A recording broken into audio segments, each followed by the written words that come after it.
എല്ലാ പഠിതാക്കൾക്കും നമസ്കാരം.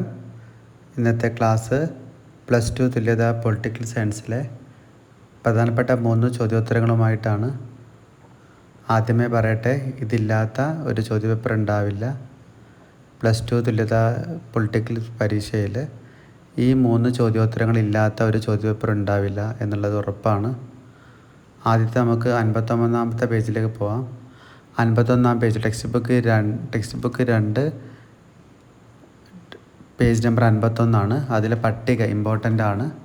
Text book 2 പട്ടിക പേജ് നമ്പർ 51 +2 പൊളിറ്റിക്കൽ സയൻസ്. നോക്കാം. ഓപ്പറേഷൻ ഇൻഫിനിറ്റി റീച്ചാണ്. അത് സുഡാനിലെ മിസൈൽ ആക്രമണത്തെ സൂചിപ്പിക്കുന്നതാണ്. എന്ത്? ഓപ്പറേഷൻ ഇൻഫിനിറ്റി റീച്ച് സുഡാനിലെ മിസൈൽ ആക്രമണം. എന്നാൽ രണ്ടാമത്തത് Operation Enduring Freedom. Operation Enduring Freedom അൽ-ഖ്വയ്ദയും താലിബാനും എതിരായ യുദ്ധത്തിനെയാണ് വിളിക്കുന്നത്. ഓപ്പറേഷൻ എൻഡ്യൂറിങ് ഫ്രീഡം എന്ന് പറഞ്ഞാൽ അൽ-ഖ്വയ്ദയും താലിബാനും എതിരായ യുദ്ധത്തെയാണ് ഓപ്പറേഷൻ എൻഡ്യൂറിങ് ഫ്രീഡം എന്ന പേരിൽ അറിയപ്പെടുന്നത്. മൂന്നാമത്തത് ഓപ്പറേഷൻ ഡെസേർട്ട് സ്റ്റോം ആണ്. ഓപ്പറേഷൻ ഡെസേർട്ട് സ്റ്റോം അത് ഉത്തരം 1-ാം ഗൾഫ് യുദ്ധം. ഈ ഡെസേർട്ട് മരുഭൂമി അങ്ങനെ ഓർത്തിച്ചാൽ ഓർമ്മ ഉണ്ടാവും. ഈ ഗൾഫ് നാടിലെ മരുഭൂമി അങ്ങനെയൊക്കെ കമ്പൈൻ ചെയ്ത് വെക്കുക. ഓപ്പറേഷൻ ഡെസേർട്ട് സ്റ്റോം ആണ് 1-ാം ഗൾഫ് യുദ്ധം. ഓപ്പറേഷൻ ഡെസേർട്ട് സ്റ്റോം 1-ാം ഗൾഫ് യുദ്ധം എന്ന പേരിൽ അറിയപ്പെടുന്നു. നാലാമത്തത് Operation Iraqi Freedom. Operation Iraqi Freedom മാരകായുധങ്ങൾ നിർമ്മിച്ചുകൊണ്ടിരിക്കുന്ന എന്നൊരു ആരോപണത്തെയാണ് നമ്മൾ വിളിക്കുന്നത്. ഓപ്പറേഷൻ ഇറാഖി ഫ്രീഡവുമായി ബന്ധപ്പെട്ട് കിടക്കുന്നത് മാരകായുധങ്ങൾ നിർമ്മിച്ചുകൊണ്ടിരിക്കുന്നു എന്ന ആരോപണം. ഇങ്ങനെ ഈ 4 എന്തായാലും പരീക്ഷയ്ക്കുണ്ടാവും. ഇത് ചേരുമ്പടി ചേർക്കാനാണ് സാധാരണ വരാറ്. അപ്പം നന്നായിട്ട് മനസ്സിൽ ഇരുത്തക്ക രീതിയിൽ പഠിച്ചിരിക്കണം. ഓപ്പറേഷൻ ഇൻഫിനിറ്റി റീച്ച് സുഡാനിലെ മിസൈൽ ആക്രമണം. ഓപ്പറേഷൻ ഇൻഫിനിറ്റി റീച്ച് സുഡാനിലെ മിസൈൽ ആക്രമണം. ഓപ്പറേഷൻ എൻഡ്യൂറിങ് ഫ്രീഡം അൽ-ഖ്വയ്ദയും താലിബാനും എതിരായ യുദ്ധം. ഓപ്പറേഷൻ എൻഡ്യൂറിങ് ഫ്രീഡം അൽ-ഖ്വയ്ദയും താലിബാനും എതിരായ യുദ്ധം. മൂന്നാമത്തെ ചോദ്യം Operation Desert Storm. Operation Desert Storm 1-ാം ഗൾഫ് യുദ്ധം. ഓപ്പറേഷൻ ഡെസേർട്ട് സ്റ്റോം 1-ാം ഗൾഫ് യുദ്ധം. ഓപ്പറേഷൻ ഇറാഖി ഫ്രീഡം മാരകായുധങ്ങൾ നിർമ്മിച്ചുകൊണ്ടിരിക്കുന്നു എന്ന ആരോപണത്തെയാണ് നമ്മൾ ഓപ്പറേഷൻ ഇറാഖി ഫ്രീഡം എന്നുകൊണ്ട് അർത്ഥമാക്കുന്നത്. അല്ലെങ്കിൽ അതാണ് അതിൽ മാച്ച് ചെയ്യേണ്ടത്. ഓപ്പറേഷൻ ഇറാഖി ഫ്രീഡം മാരകായുധങ്ങൾ നിർമ്മിച്ചുകൊണ്ടിരിക്കുന്നു എന്ന ആരോപണം. ഒന്നുകൂടെ പറയട്ടെ. Page number 51 text book number 2 +2 political science text book 2 page number 51 പട്ടിക പരീക്ഷയ്ക്ക് നിർബന്ധമായിട്ടും വരും, ഉറപ്പായിട്ടും വരും. നന്നായിട്ട് പഠിച്ചോളണം. ഓപ്പറേഷൻ ഇൻഫിനിറ്റി റീച്ച് സുഡാനിലെ മിസൈൽ ആക്രമണം. ഓപ്പറേഷൻ ഇൻഫിനിറ്റി റീച്ച് സുഡാനിലെ മിസൈൽ ആക്രമണം. ഓപ്പറേഷൻ എൻഡ്യൂറിങ് ഫ്രീഡം അൽ-ഖ്വയ്ദയും താലിബാനും എതിരായ യുദ്ധം. ഓപ്പറേഷൻ എൻഡ്യൂറിങ് ഫ്രീഡം അൽ-ഖ്വയ്ദയും താലിബാനും എതിരായ യുദ്ധം. ഓപ്പറേഷൻ ഡെസേർട്ട് സ്റ്റോം 1-ാം ഗൾഫ് യുദ്ധം. ഓപ്പറേഷൻ ഡെസേർട്ട് സ്റ്റോം 1-ാം ഗൾഫ് യുദ്ധം. ഓപ്പറേഷൻ ഇറാഖി ഫ്രീഡം മാരകായുധങ്ങൾ നിർമ്മിച്ചുകൊണ്ടിരിക്കുന്നു എന്ന ആരോപണം. ഓപ്പറേഷൻ ഇറാഖി ഫ്രീഡം മാരകായുധങ്ങൾ നിർമ്മിച്ചുകൊണ്ടിരിക്കുന്നു എന്ന ആരോപണം. ഇത് ഇമ്പോർട്ടൻ്റ് ആണ്, നന്നായി പഠിക്കണം. ഓപ്പറേഷൻ ഇൻഫിനിറ്റി റീച്ച് മനസ്സിലായല്ലോ. സുഡാനിലെ മിസൈൽ ആക്രമണത്തെയാണ് നമ്മൾ ഓപ്പറേഷൻ ഇൻഫിനിറ്റി റീച്ച് എന്നുകൊണ്ട് അർത്ഥമാക്കുന്നത്. അങ്ങനെ മാച്ച് ചെയ്ത് പഠിക്കണം. ഇനി അടുത്ത ചോദ്യത്തിലേക്ക് പോകുന്നത്. അടുത്ത ചോദ്യം നോക്കാം. അത് അമേരിക്കയുടെ നേതൃത്വത്തിലുള്ള സൈനിക സഖ്യങ്ങളുടെ പേരാണ്. ടെക്സ്റ്റ് ബുക്ക് 2 പേജ് നമ്പർ 20 ചോദ്യം. 20 പേജ് നമ്പർ 20 മുകൾ ഭാഗത്ത് 3 എന്ന ചോദ്യത്തിനാണ് ടെക്സ്റ്റ് ബുക്കിൽ കൊടുത്തിരിക്കുന്നത്. ഇത് ഇമ്പോർട്ടൻ്റ് ആണ്. അമേരിക്കയുടെ നേതൃത്വത്തിലുള്ള സൈനിക സഖ്യങ്ങളുടെ പേരാണ് നാറ്റോ, സീറ്റോ, സെൻറ്റോ. അമേരിക്കയുടെ നേതൃത്വത്തിലുള്ള സൈനിക സഖ്യങ്ങളുടെ പേരാണ് NATO, SEATO, CENTO. NATO, SEATO, CENTO. NATO, SEATO, CENTO എന്നുള്ളത് അമേരിക്കയുടെ നേതൃത്വത്തിലുള്ള സൈനിക സഖ്യങ്ങളുടെ പേരാണ്. അതോടൊപ്പം ചേർത്ത് പറയട്ടെ, എന്നാൽ സോവിയറ്റ് യൂണിയൻ നേതൃത്വത്തിലുള്ള സൈനിക സഖ്യത്തിൻ്റെ പേര് വാർസോ പാക്റ്റ് എന്നുള്ളതും അതുപോലെ വായ്സ ഉടമ്പടി. അങ്ങനെ 2 ഉണ്ട്. വാർസോ പാക്റ്റും വാർസോ പാക്റ്റ്, വാഴ്സാ ഉടമ്പടി. വാർസോ പാക്റ്റ്, വാഴ്സാ ഉടമ്പടിയാണ് സോവിയറ്റ് യൂണിയൻ്റെ നേതൃത്വത്തിലുള്ള സൈനിക സഖ്യം. എന്നാൽ അമേരിക്കയുടെ നേതൃത്വത്തിലുള്ള സൈനിക സഖ്യത്തിൻ്റെ പേര് നാറ്റോ സിയാറ്റോ സെൻറ്റോ എന്നാണ്. അമേരിക്കയുടെ നേതൃത്വത്തിലുള്ള സൈനിക സഖ്യങ്ങളുടെ പേര് നാറ്റോ സിയാറ്റോ സെൻറ്റോ. സോവിയറ്റ് യൂണിയൻ്റെ നേതൃത്വത്തിലുള്ള സൈനിക സഖ്യത്തിൻ്റെ പേര് വാർസോ പാക്റ്റ്, വാഴ്സാ ഉടമ്പടി. വാർസോ പാക്റ്റ്, വാഴ്സാ ഉടമ്പടിയാണ് എന്ത്? സോവിയറ്റ് യൂണിയൻ്റെ നേതൃത്വത്തിലുള്ള സൈനിക സഖ്യം. സോവിയറ്റ് യൂണിയൻ്റെ നേതൃത്വത്തിലുള്ള സൈനിക സഖ്യത്തിൻ്റെ പേര് വാർസോ പാക്റ്റ് അല്ലെങ്കിൽ വാഴ്സാ ഉടമ്പടി എന്നുള്ളതാണ്. അതോടൊപ്പം അമേരിക്കയുടെ നേതൃത്വത്തിലുള്ള സൈനിക സഖ്യങ്ങളാണ് നാറ്റോ സിയാറ്റോ സെൻറ്റോ. അമേരിക്കയുടെ നേതൃത്വത്തിലുള്ള സൈനിക സഖ്യങ്ങളുടെ പേരാണ് നാറ്റോ സിയാറ്റോ സെൻറ്റോ. എന്നാൽ സോവിയറ്റ് യൂണിയൻ്റെ നേതൃത്വത്തിലുള്ള സൈനിക സഖ്യങ്ങളാണ് വാർസോ പാക്റ്റ്, വാഴ്സാ ഉടമ്പടി. വാഴ്സാ ഉടമ്പടി സോവിയറ്റ് യൂണിയനും, അമേരിക്കയുടെ നാറ്റോ സിയാറ്റോ സെൻറ്റോ. അമേരിക്കയുടേത് നാറ്റോ സിയാറ്റോ സെൻറ്റോ. സോവിയറ്റ് യൂണിയൻ്റേത് വാഴ്സാ ഉടമ്പടി. അമേരിക്കയുടേത് നാറ്റോ സിയാറ്റോ സെൻറ്റോ. സോവിയറ്റ് യൂണിയൻ്റേത് വാഴ്സാ ഉടമ്പടി. ഇതും ഇമ്പോർട്ടൻ്റ് ആണ്. പറഞ്ഞു കഴിഞ്ഞു. Text book 2 page number 20. Text book 2 page number 20. 20-ാം പേജിൽ മുകൾ ഭാഗത്ത് 3 എന്ന രീതിയിൽ ചോദ്യ നമ്പർ കൊടുത്തിട്ടുണ്ട്. ഇത് പരീക്ഷയ്ക്ക് ഉണ്ട്. നമ്മുടെ 2024 ജൂലൈ മാസത്തിൽ നടക്കാനിരിക്കുന്ന +2 തുല്യത പൊളിറ്റിക്കൽ സയൻസ് പരീക്ഷയിൽ ഈ ചോദ്യം ഉണ്ട് എന്നർത്ഥത്തിൽ തന്നെ നിങ്ങൾ പഠിക്കണം. ഇമ്പോർട്ടൻ്റ് ആണ്.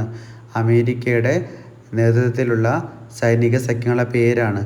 അമേരിക്കയുടെ സഖ്യങ്ങളുടെ പേര് പഠിച്ചല്ലോ. ഇനി നമ്മൾ അടുത്ത ചോദ്യത്തിലേക്ക് പോവാം. അത് സോവിയറ്റ് യൂണിയൻ ശിഥിലീകരണത്തിൻ്റെ കാരണങ്ങൾ എന്നുള്ളതാണ് നമ്മൾ ഇന്ന് ഡിസ്കസ് ചെയ്യുന്ന 3-ാമത്തെ ചോദ്യം. പ്രധാനപ്പെട്ട ചോദ്യമാണ് ഇത്. Text book 2 page number 27. Text book 2 page number 27 ഈ ചോദ്യത്തിലുള്ളത്. ചോദ്യം എങ്ങനെയാണ്? സോവിയറ്റ് യൂണിയൻ ശിഥിലീകരണത്തിൻ്റെ കാരണങ്ങൾ.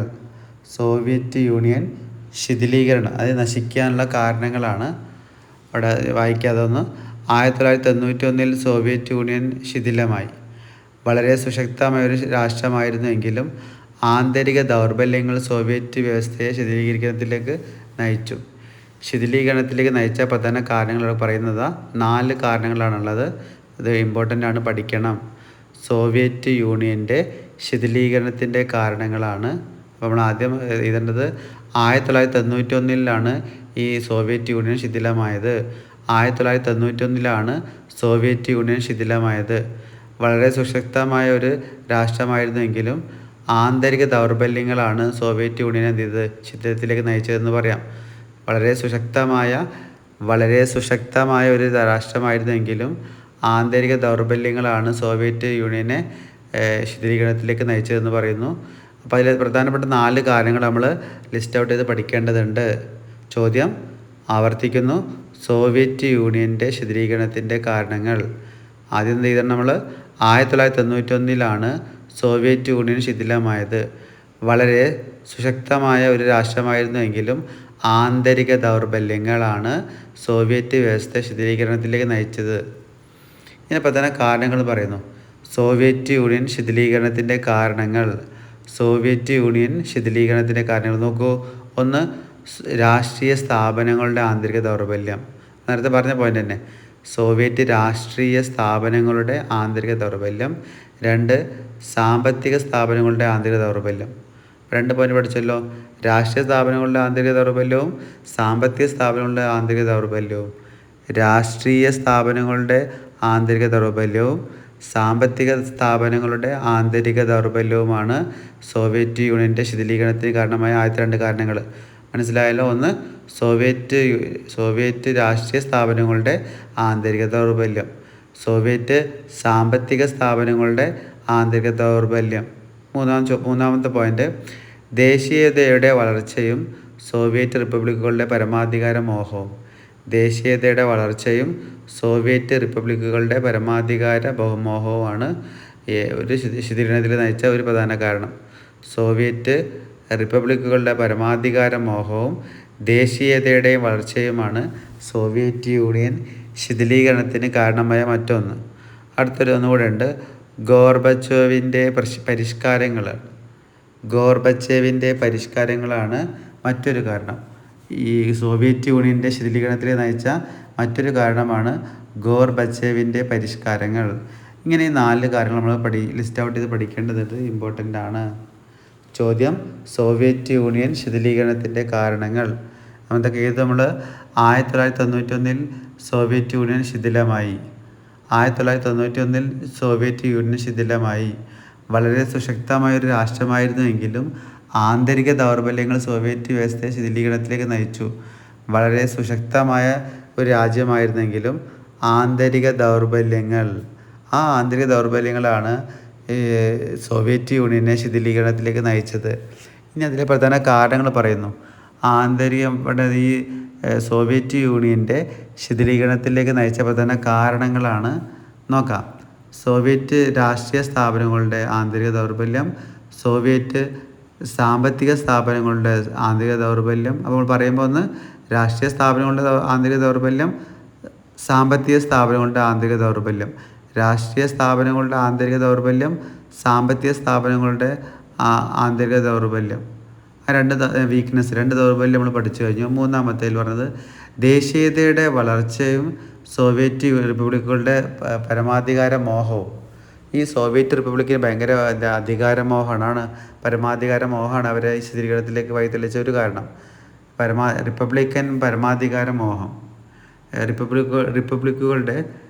സോവിയറ്റ് റിപ്പബ്ലിക്കുകളുടെ പരമാധികാര മോഹവും പിന്നെന്താണ് ദേശീയതയുടെ വളർച്ചയുമാണ് മറ്റൊരു കാരണം. നാലാമത്തെ കാരണം, ഒടുവിലത്തെ കാരണം ഗോർബച്ചേവിൻ്റെ പരിഷ്കാരങ്ങളും സോവിയറ്റ് യൂണിയൻ്റെ ശിഥിലീകരണത്തിലേക്ക് നയിച്ചു. ഗോർബച്ചേവിൻ്റെ പരിഷ്കാരങ്ങളും സോവിയറ്റ് യൂണിയൻ്റെ ശിഥിലീകരണത്തിലേക്ക് നയിച്ച പ്രധാന കാരണങ്ങളിൽ ഒന്നാണ്. ഈ 4 കാരണങ്ങൾ നന്നായിട്ട് വായിച്ച് പഠിക്കണം, ലിസ്റ്റ് ഔട്ട് ചെയ്ത് പഠിക്കണം, ഇമ്പോർട്ടൻ്റ് ആണ്. അപ്പോൾ നമ്മൾ ഇന്നിവിടെ +2 തുല്യത 2024 പൊളിറ്റിക്കൽ സയൻസ് പരീക്ഷയിലെ പ്രധാനപ്പെട്ട 3 ചോദ്യോത്തരങ്ങൾ ഇവിടെ ഡിസ്കസ് ചെയ്ത് കഴിഞ്ഞു. ഇതില്ലാത്ത ഒരു +2 തുല്യതാ പരീക്ഷ ഇല്ല. അത്രയ്ക്ക് ഇമ്പോർട്ടൻ്റ് ആണ് ഇവിടെ നിന്ന് ഡിസ്കസ് ചെയ്ത 3 ചോദ്യോത്തരങ്ങൾ. ഒന്നാമത്തെ നമ്മൾ ആ പട്ടിക ഡിസ്കസ് ചെയ്തു. രണ്ടാമത്തെ നമ്മൾ അമേരിക്കയിലെ സൈനിക സഖ്യങ്ങളുടെ പേരും അതുപോലെ സോവിയറ്റ് യൂണിയൻ്റെ സൈനിക സഖ്യത്തിൻ്റെ പേരും നമ്മൾ ഡിസ്കസ് ചെയ്തു.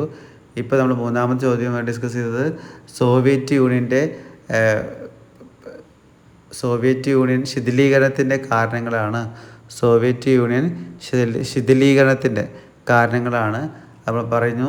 1991 സോവിയറ്റ് യൂണിയൻ ശിഥിലമായത്. 1991 സോവിയറ്റ് യൂണിയൻ ശിഥിലമായത്. വളരെ വളരെ സുശക്തമായ ഒരു രാഷ്ട്രമായിരുന്നു എങ്കിലും ആന്തരിക ദൗർബല്യങ്ങൾ ഇതിൻ്റെ ശിഥിലത്തിന് കാരണമായി. വളരെ സുശക്തമായ ഒരു രാഷ്ട്രമായിരുന്നെങ്കിലും ആന്തരിക ദൗർബല്യങ്ങൾ ഈ സോവിയറ്റ് ശിഥിലീകരണത്തിന് കാരണമായി. പിന്നെയുള്ള കാരണങ്ങൾ രാഷ്ട്രീയ സ്ഥാപനങ്ങളുടെ ആന്തരിക ദൗർബല്യം, സാമ്പത്തിക സ്ഥാപനങ്ങളുടെ ആന്തരിക ദൗർബല്യം. രാഷ്ട്രീയ സ്ഥാപനങ്ങളുടെ ആന്തരിക ദൗർബല്യം, സാമ്പത്തിക സ്ഥാപനങ്ങളുടെ ആന്തരിക ദൗർബല്യം. ഈ 2 ദൗർബല്യം കണക്ട് ചെയ്ത് പഠിക്കുക. സാമ്പത്തിക സ്ഥാപനങ്ങളുടെ ദൗർബല്യം, സാമ്പത്തിക സ്ഥാപനങ്ങളുടെ ആന്തരിക ദൗർബല്യം, രാഷ്ട്രീയ സ്ഥാപനങ്ങളുടെ ആന്തരിക ദൗർബല്യം. പിന്നെയുള്ള കൂട്ടിച്ചേർക്കുന്നത് ഈ സോവിയറ്റ് റിപ്പബ്ലിക്കുകളുടെ അമിതമോഹം അല്ലെങ്കിൽ പരമാധികാര മോഹം. സോവിയറ്റ് റിപ്പബ്ലിക്കുകളുടെ പരമാധികാര മോഹവും പിന്നെ ദേശീയതയുടെ വളർച്ചയും ഗോർബച്ചേവിൻ്റെ പരിഷ്കാരങ്ങൾ ഇത്രയാണ് ഈ സോവിയറ്റ് യൂണിയൻ ശിഥിലീകരണത്തിൻ്റെ കാരണങ്ങളായിട്ട് നമ്മൾ ലിസ്റ്റ് ഔട്ട് ചെയ്ത് പഠിക്കേണ്ടത്. അപ്പോൾ എല്ലാവർക്കും ഈ 3 ചോദ്യോത്തരങ്ങൾ നന്നായി മനസ്സിലാക്കി പഠിക്കാൻ കഴിയട്ടെ എന്ന് ആശംസിക്കുന്നു. മറ്റൊരു പ്രധാനപ്പെട്ട ചോദ്യോത്തരവുമായി ഉടനെ വരാം. എല്ലാവർക്കും നന്ദി, നമസ്കാരം. എല്ലാവരും ഈ ചാനൽ ആവർത്തിച്ച് കണ്ട് മനസ്സിലാക്കി പരീക്ഷയിൽ മികച്ച മാർക്ക് വാങ്ങണം. അങ്ങനെ മികച്ച മാർക്ക് വാങ്ങാൻ കഴിയട്ടെ. എല്ലാവർക്കും വിജയാശംസകൾ നേരുന്നു. നന്ദി, നമസ്കാരം. Thank you.